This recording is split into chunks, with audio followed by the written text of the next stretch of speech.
প্রিয় সপ্তম শ্রেণী ছাত্রছাত্রীরা, তোমাদের পরীক্ষায় চূড়ান্ত সফলতা অর্জনের জন্য আজ আলোচনা করব 2026 সালের প্রথম ইউনিট টেস্ট পরীক্ষার সংস্কৃত সাবজেক্টের অতীব গুরুত্বপূর্ণ একটি কোয়েশ্চেন পেপার নিয়ে। তাই ভিডিওটি প্রথম থেকে শেষ পর্যন্ত দেখো, কেননা তোমাদের পরীক্ষায় এমন প্রশ্নপত্র আসতে চলেছে। শুরু করছি আজকের আলোচনা। প্রথম পর্যায়ক্রমিক মূল্যায়ন 2026, ক্লাস 7, বিষয় সংস্কৃত, পূর্ণমান 30, সময় 1 ঘন্টা। দাগ নম্বর 1, সঠিক উত্তরটি নির্বাচন করো। 1 গুণ 5 সমান 5। প্রথম কোশ্চেন, সংস্কৃতে সমস্ত বর্ণকে সংক্ষেপে বলা হয়। উত্তর অচ। পরের প্রশ্ন, বাক্যে প্রধানত কয়টি অংশ থাকে? উত্তর হবে 2টি। নেক্সট কোশ্চেন, অনিল শব্দের বাংলা অর্থ হলো? উত্তর আগুন। পরের প্রশ্ন, দীর্ঘ স্বরবর্ণকে বলা হয় গুরু, লঘু না কোনোটি নয়? উত্তর গুরু। পরের প্রশ্ন, সংস্কৃতে দীর্ঘ স্বরবর্ণ আছে 8টি, 9টি না 11টি? উত্তর 8টি। নেক্সট, দাগ নম্বর 2, পূর্ণ বাক্যে উত্তর দাও যে কোনো 7টি। প্রথম কোশ্চেন, ভাষা কাকে বলে? উত্তর, বাকযন্ত্রের সাহায্যে উচ্চারিত হয় বিভিন্ন ধ্বনি, ওই ধ্বনিগুলি বাক্যে ব্যবহার করে আমরা মনের ভাব প্রকাশ করি।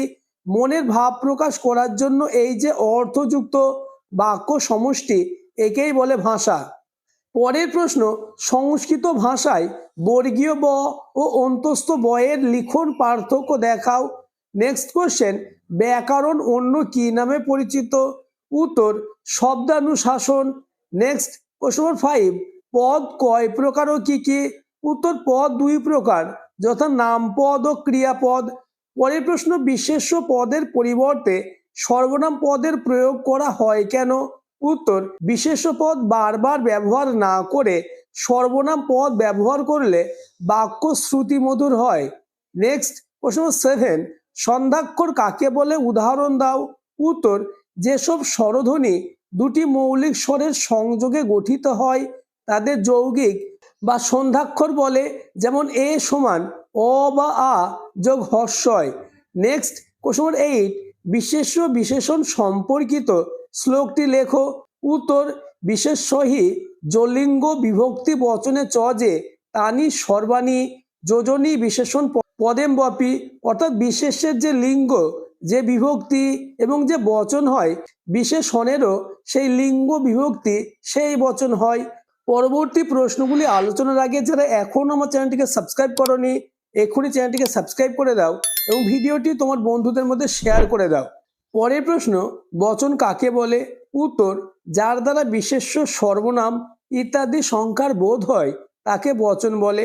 নেক্সট, এই পদটির বর্ণ বিশ্লেষণ করো।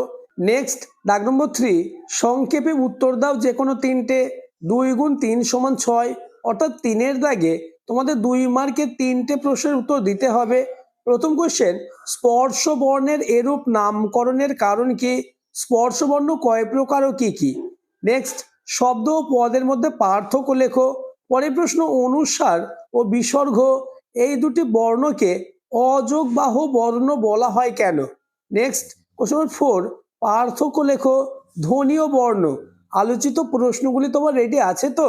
তা আমাকে কমেন্টে জানাবে। নেক্সট, দাগ নম্বর 4, বাংলায় অর্থ লেখো যে কোনো 4টে। এই সংস্কৃত শব্দগুলির বাংলা অর্থ লিখতে হবে।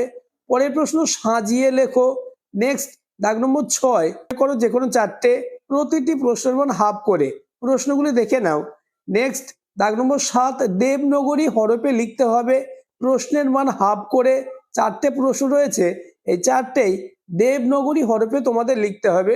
এমন কোশ্চেন পেপারই আসতে চলেছে, তাই প্রতিটি প্রশ্নের উত্তর আজকের মধ্যেই রেডি করে নাও। নেক্সট এবং লাস্ট, দাগ নম্বর 8, শব্দরূপ ও ধাতুরূপ লেখো যে কোনো 3টে। প্রথম কোশ্চেন, নর শব্দের পঞ্চমীর একবচন। নেক্সট, লতা শব্দের ষষ্ঠী দ্বিবচন। পরের প্রশ্ন, ফল শব্দের সপ্তমীর একবচন। নেক্সট, গম ধাতুর লট প্রথম পুরুষ দ্বিবচন। নেক্সট এবং আজকের আলোচনা লাস্ট কোশ্চেন, ভূ ধাতুর লুট মধ্যম পুরুষ বহুবচন। আজকের আলোচনা এই পর্যন্ত। আলোচিত প্রতিটি প্রশ্ন খুবই গুরুত্বপূর্ণ, তাই সংস্কৃত সাবজেক্টে 30-এ 30 পেতে চাইলে প্রত্যেকটি প্রশ্নের উত্তর আজকের মধ্যেই মুখস্থ করে নাও।